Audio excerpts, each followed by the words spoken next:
ಯೆಹೋವನಿಗೆ ಸ್ತೋತ್ರ. ಆತನ ಎಲ್ಲಾ ದೂತರೇ ಆತನನ್ನು ಸ್ತುತಿಸಿರಿ. ಆತನ ಎಲ್ಲಾ ಸೈನ್ಯಗಳೇ ಆತನನ್ನು ಸ್ತುತಿಸಿರಿ. ಬುಧವಾರ 4 ಸೆಪ್ಟೆಂಬರ್ 2024 ಇಸ್ವಿ.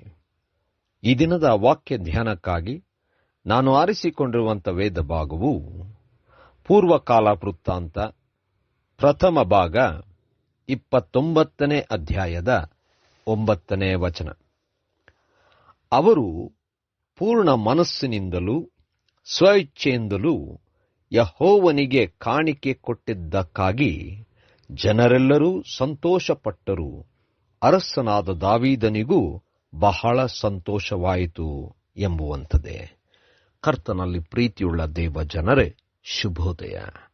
ದೇವರಿಗೆ ಕಾಣಿಕೆ ತರುವಾಗ ಸ್ವ ಇಚ್ಛೆಯಿಂದ ಪೂರ್ಣ ಮನಸ್ಸಿನಿಂದ ತಂದಾಗ ನಾವು ಸಹ ಅದರಲ್ಲಿ ಸಂತೋಷಿಸಬಹುದು.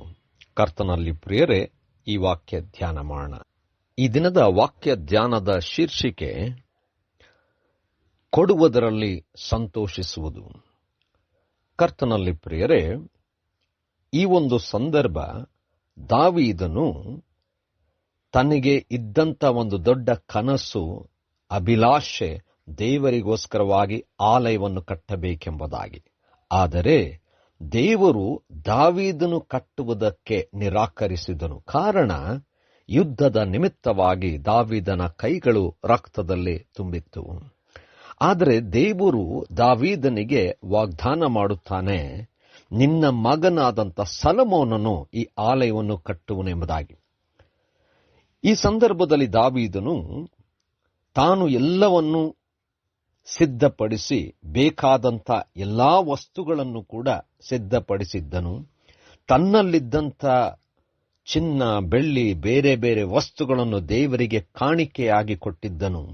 ಇದನ್ನೆಲ್ಲ ಸೊಲೊಮೋನನಿಗೂ ಅಲ್ಲಿನ ಎಲ್ಲ ಅಧಿಕಾರಿಗಳಿಗೂ ಜನರಿಗೂ ತಿಳಿಸುವಂಥವನಾಗಿದ್ದಾನೆ. ಮತ್ತು ವಿಶೇಷವಾಗಿ ಇವೆಲ್ಲವೂ ಸಿದ್ಧವಾಗಿದೆ ಎಂಬುದಾಗಿ ಹೇಳುವಾಗ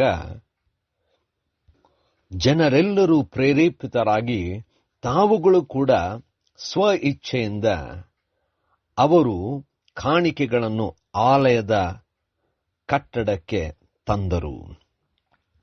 ಆಲಯವು ಕಟ್ಟುವಂಥ ಸ್ಥಿತಿಯಲ್ಲಿ ಅವರು ತಂದಂಥ ಕಾಣಿಕೆಯಿಂದ ಅವರು ಸಂತೋಷಿಸಿದರು. ಕಾರಣ, ಸ್ವ ಇಚ್ಛೆಯಿಂದ ಪೂರ್ಣ ಮನಸ್ಸಿನಿಂದ ಅವರು ಕಾಣಿಕೆಗಳನ್ನು ತಂದಿದ್ದರು. ಅದರಲ್ಲಿ ಬಹಳಷ್ಟು ಸಂತೋಷಪಟ್ಟರು. ದಾವೀದನು ಕೂಡ ಜನರು ತಂದಂಥ ಕಾಣಿಕೆಯಲ್ಲಿ ಸಂತೋಷಪಟ್ಟನು. ಕರ್ತನಲ್ಲಿ ಪ್ರಿಯರೇ, ದೇವರಿಗೆ ನಾವು ಕೊಡುವಾಗ ಪೂರ್ಣ ಮನಸ್ಸಿನಿಂದ ಯಥಾರ್ಥವಾಗಿ ಸ್ವ ಇಚ್ಛೆಯಿಂದ ಕೊಡುವುದಾದರೆ ನಾವು ಸಂತೋಷ ಪಡುತ್ತೇವೆ. ನಾವು ಸಂತೋಷವಾಗಿ ಕೊಡುವಾಗ ದೇವರು ಅದರಲ್ಲಿ ಸಂತೋಷಿಸುತ್ತಾನೆ ಮತ್ತು ದೇವರು ಇನ್ನೂ ಹೇರಳವಾದಂಥ ಆಶೀರ್ವಾದವನ್ನು ನೀಡುವಂತವನಾಗಿದ್ದಾನೆ. ಇದನ್ನು ನಾವು ನಮ್ರತೆಯಿಂದ ಸ್ವೀಕರಿಸೋಣ, ದೇವರಿಗೆ ಮಹಿಮೆ ಸಲ್ಲಿಸೋಣ. ಕರ್ತನೇ ದಯಾಮಯ ಸ್ವಾಮಿ, ನೀನು ಕೊಡುವಂಥವನು. ಆದರೆ ನೀನು ಕೊಟ್ಟದ್ದರಲ್ಲಿ ನಾವು ಕೊಡುವಾಗ ಸಂತೋಷದಿಂದ ಕೊಡುವ ಹಾಗೆ ನಮ್ಮನ್ನು ಬಲಪಡಿಸು. ಯೇಸುವಿನ ನಾಮದಲ್ಲಿ ಪ್ರಾರ್ಥನೆ ದೀನತೆಯಿಂದ ಬೇಡಿದೆವು ತಂದೆಯೇ, ಆಮೆನ್.